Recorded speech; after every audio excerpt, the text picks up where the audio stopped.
Más de uno. Madrid Norte. Onda Cero.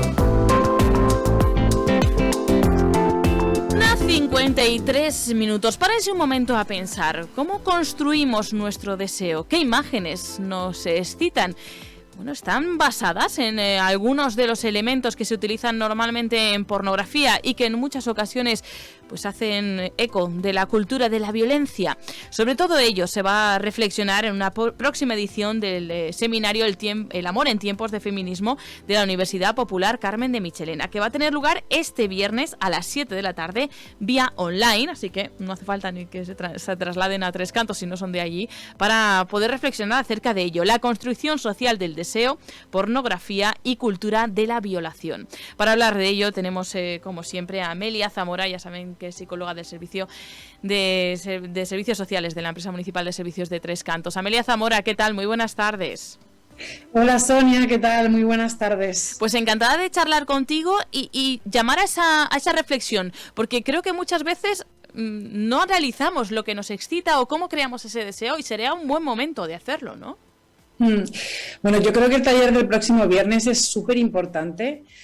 Porque creo que hay que pensar y reflexionar sobre la influencia, ¿no?, de la cultura en aquello que nos resulta excitante, atractivo sexualmente, ¿no? Entonces, yo creo que hay muchas cosas que damos por hechas porque las tenemos completamente naturalizadas, normalizadas, y entonces no somos conscientes. Y yo creo que es verdad que reflexionar un poquito más en profundidad sobre este tema es fundamental.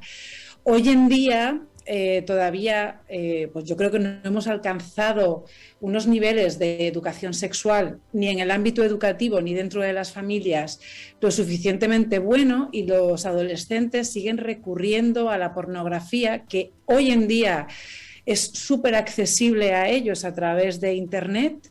Se calcula que la edad media del consumo de inicio de consumo de pornografía está en torno a los 10-11 años. Entonces estamos hablando de que los chavales desde muy prontito tienen acceso a pornografía, y yo creo que se basan en esa pornografía hegemónica para aprender cómo comportarse en sus relaciones íntimas, y además interiorizan una serie de valores que aparecen, ¿no?, en esta pornografía hegemónica, y los consideran como parte de la naturaleza de la sexualidad humana, y no es así. Entonces creo que poner el foco y reflexionar sobre ello es muy importante. Porque ¿cuáles son esos comportamientos? ¿Cuáles son esos valores que refleja la pornografía hegemónica? Vamos a dejarlo claro.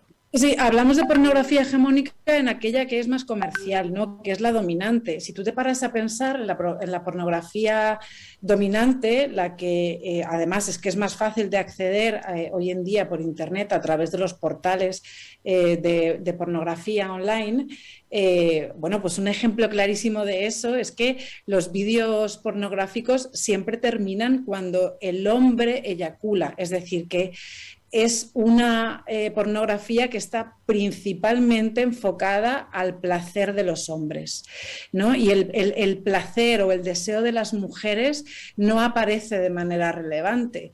Luego, pues claro, yo trabajo con los adolescentes, y muchos chicos adolescentes cometen muchos errores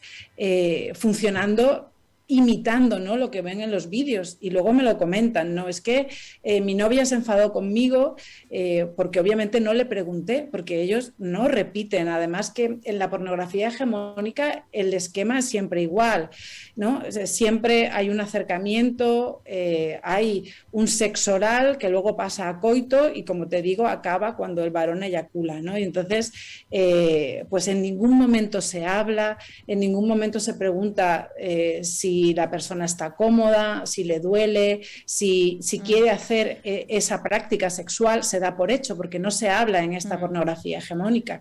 ¿Qué es lo que pasa? Que luego los chavales lo repiten, les sigue costando mucho hablar, les sigue costando mucho preguntar si la persona está cómoda, si le duele, ¿no? Es decir que, bueno, es que este taller, cuando yo me lo empecé a preparar, descubrí muchísimas cosas que hasta yo misma tenía naturalizadas. Sí. Yo creo que cuando algo lo tenemos naturalizado naturalizado no lo vemos. Y cuando la gente, bueno, te pones a leer investigaciones que se han hecho al respecto y dices, ostras, ¿cómo es posible que no me haya dado cuenta yo de esto, ¿no? Entonces, bueno, creo que es súper interesante en ese sentido, porque nos ayuda a ver muchas cosas que no vemos y a visibilizar muchas violencias también que no vemos en esta pornografía masiva, ¿no? Me queda un minuto, pero quería preguntarte en concreto por ese título, La construcción social del deseo, pornografía y cultura de la violación, que es que suena fuerte, pero me gustaría que explicaras en 30 segundos, otro día estamos mucho más, te lo prometo, ese término. Pues mira, la cultura de la violación hace referencia a cómo tenemos naturalizada y de ahí invisibilizada muchas prácticas que son agresiones sexuales, ¿no? Hace poco Paco León reconocía que en su película Kiki había una de las historias, contaban realmente un hombre que violaba a su mujer con sumisión química. Y hasta hace muy poco que este tema se ha puesto encima de la mesa, la sumisión química, pues lo veíamos como normal. Y yo vi la película y no lo vi. No me di cuenta, y fue Paco León, que yo creo que tampoco se dio cuenta, y a posteriori lo vio y reconoció que una de las historias que contaba en la película era de un marido que drogaba a su mujer para tener relaciones sexuales con ella, y reconoció la gravedad de esa sumisión química. Y bueno, pues es un pequeño ejemplo de esta cultura de la violación que tenemos tan sumamente naturalizada. Hay muchas cosas que no vemos. Te podría contar un montón de anécdotas, y si quieres otro día seguimos hablando del tema, pero es un ejemplito para visibilizarlo, ¿no? Vamos a terminar con ese ejercicio para nuestros oyentes que traten de reflexionar acerca de eso, de qué cosas les excitan y qué pensamientos tenemos y qué valores y conceptos se utilizan. Y otro día, no quiero que se me quede, el próximo día que hablaremos de otro tipo de pornografía, de otra perspectiva. Por ejemplo, Erika Lust, que es un ejemplo de líneas que están intentando abrir otro tipo de pornografía. ¿Te parece? Muy interesante. Venga, muchas pues gracias, de Sonia. Gracias. Hasta mañana. Adiós. Un abrazo. Chao. Son las 2 de la tarde y la 1 en Canarias, día de análisis de los resultados de las elecciones.